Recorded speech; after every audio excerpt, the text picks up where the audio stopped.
Assembly Bill 5, this is, we could do, and I'm sure you've all been to conferences already on this, we could do a day or two on this. This is the Independent Contractor statute, which, if nothing else, is a glowing example of what the sausage making looks like in Sacramento. This all started with the ABC test that the California Supreme Court startlingly embraced in, I think, May of 2018. And they issued the opinion, and promptly no one did anything in response, as far as I know. And then the statute got passed this past year in 2019 and became effective on January 1st, which codified and limited in some respects, expanded in other respects, the California Supreme Court opinion on this, the Dynamex case.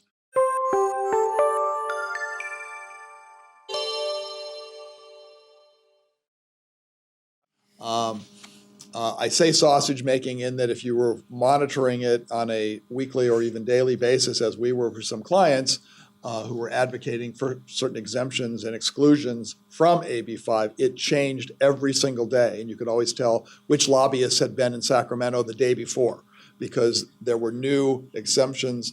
And I think that's actually one of the most powerful attacks on it right now. It's an equal protection attack, which is that there's really no way to distinguish between the different groups of individuals, some of whom are exempt, some of whom are not exempt. It's like, I think milk delivery is included, but water delivery is not, or vice versa. There's just really no rhyme or reason as to who ends up being exempt from this law or not, except the fact that they had lobbying juice in Sacramento. So this case, I think, is already, the statute is very much under attack right now, and it, I think, will be amended again further in this legislative session.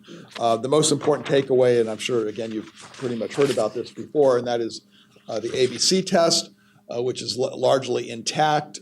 These are the three elements that the workers must be in order to be an independent contractor: free from the control and direction of the hiring entity in connection with the performance of work.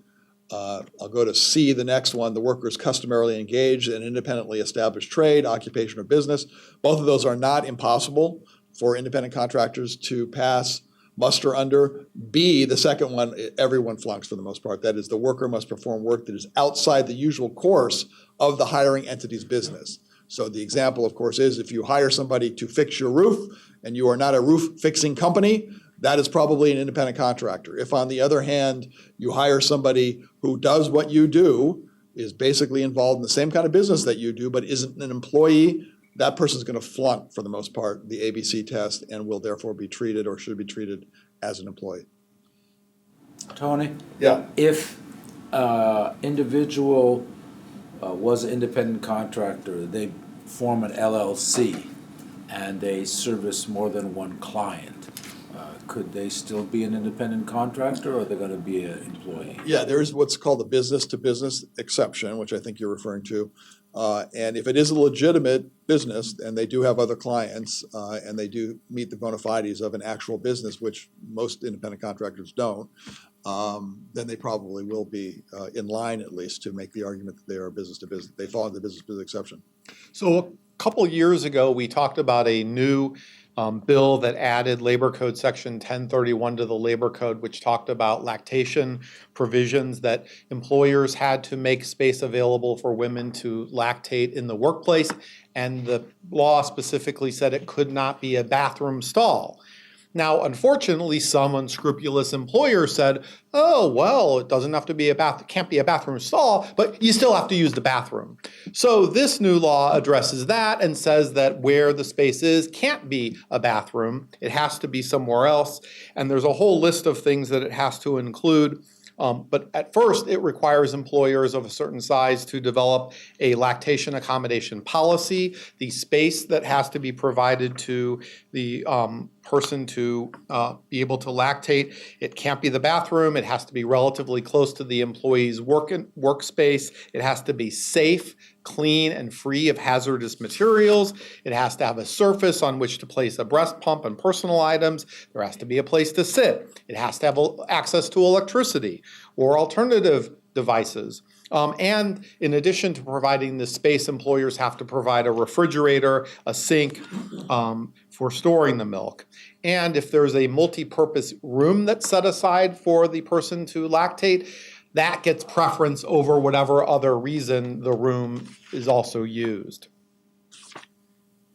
Part 2 of this bill says that if you fail to make a space available, or if the space isn't available at the time that the woman needs to lactate, that's a violation of 226.7, meaning that the employee gets an extra hour of pay for each violation. It also adds anti-retaliation provisions. You can't fire a woman for saying she needs to use a space to lactate. Have you ever had a lactation accommodation case? No. Okay. You mean personally, or?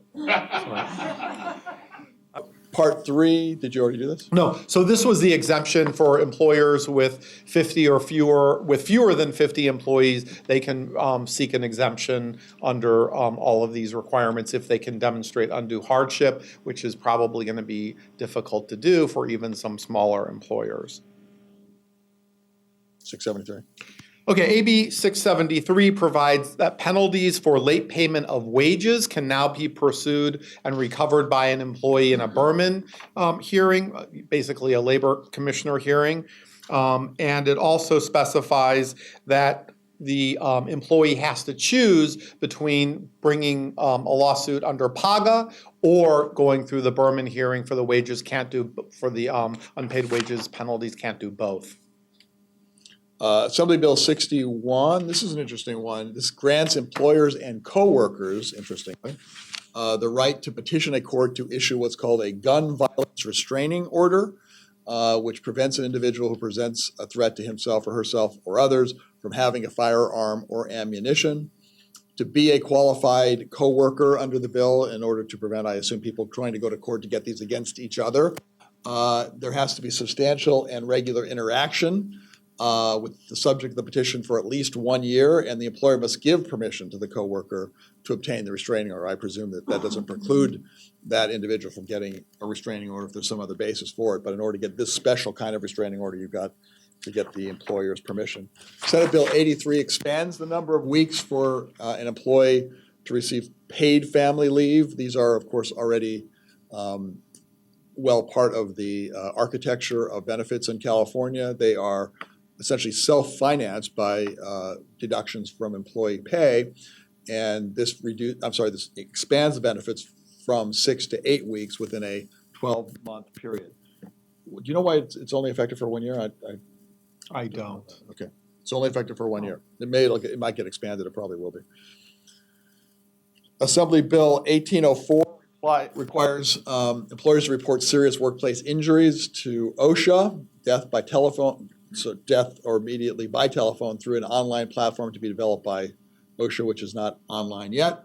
Until then, the employers are permitted to make these reports by telephone or email.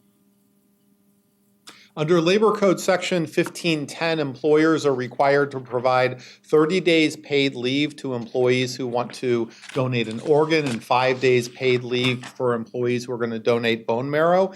This new law adds an additional 30 days unpaid leave for people who need to or want to donate an organ, but doesn't change the 5 days for bone marrow donations.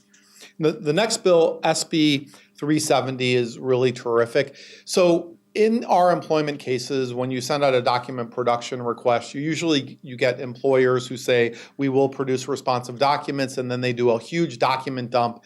But you can never tell which documents go with which requests. This new law says that the producing party has to identify which document production requests the produced documents are responsive to. I've spoken to a number of defense lawyers, though. All of them say they're not going to comply with this. So, I don't know what you're going to do, but we'll have to see what the courts are going to do. Senate Bill 17.